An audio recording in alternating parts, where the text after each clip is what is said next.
In this presentation, I'm going to tell you about the Church of England, also called the Anglican Church, a group that split from the Catholic Church. From 43 to 410 CE, Britain was mostly under Roman control. The native people of Britain were Celts. When Emperor Constantine allowed Christians freedom in the year 312, Christianity spread and grew through Britain and Ireland. This form of Christianity was called Celtic Christianity.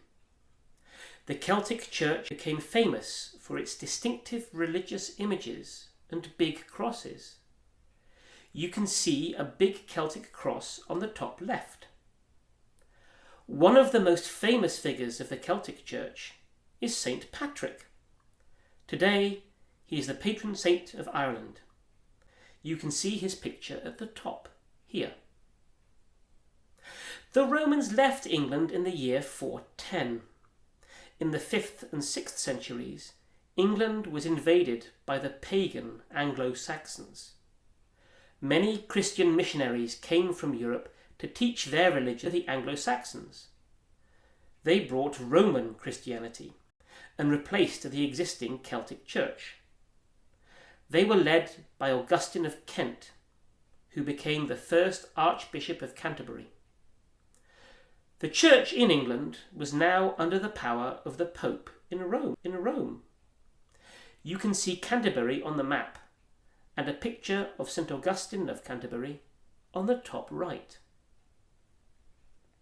From around the 7th century, however, the kings and people of England began to feel unhappy about some of the Catholic teachings and ritual. For many centuries, the kings of England were not happy with the power of the Pope. They also wanted independence from all foreign powers, including the Bishop of Rome. Another name for the Pope is the Bishop of Rome. In the 16th century, King Henry VIII, 1502 to 1547, became especially angry with the Pope. He was angry because Pope Clement VII had refused him permission to marry Anne Boleyn after divorcing his wife Catherine. Catholic law says people should marry until death. Henry ignored this law and married Anne in 1533. Then, in 1534, he led the English Parliament to pass a new law which established the independent Church of England and broke it away from the Roman Catholic Church. This split is called the English Reformation, and it became the birth of Anglicanism, English Christianity. The new law, called the Act of Supremacy, made the King of England the supreme head of the Church of England. You can see Henry VIII on the left and Pope Clement VII on the right. Henry died in 1547, but there were also many changes in worship and in teachings under his son Edward VI, 1547 to 1553. Anglican Christianity spread around the world in two main phases. From the 17th to the 19th centuries, it spread to the United States, Canada, Australia, New Zealand, and South Africa, British colonization. The second phase began in the 19th century.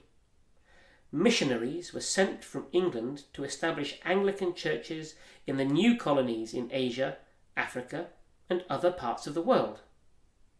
In many colonies in Africa, for example, Anglicanism was taught by English missionaries and Catholicism by French missionaries. You can see Namirembe Anglican Cathedral in Kampala, Uganda on the left, and St. Cyprian's Cathedral in Kimberley, South Africa on the right. Today, worldwide, Anglican churches have more than 70 million followers. They are divided into 38 provinces across 161 countries. You can see a map showing the Anglican provinces with more than 100,000 members at the bottom left. These 38 churches are autonomous, but they are also united under one leader to the Church of Canterbury.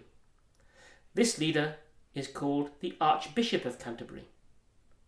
You can see the current Archbishop of Canterbury, Justin Welby, in the bottom right. Thank you very much for listening.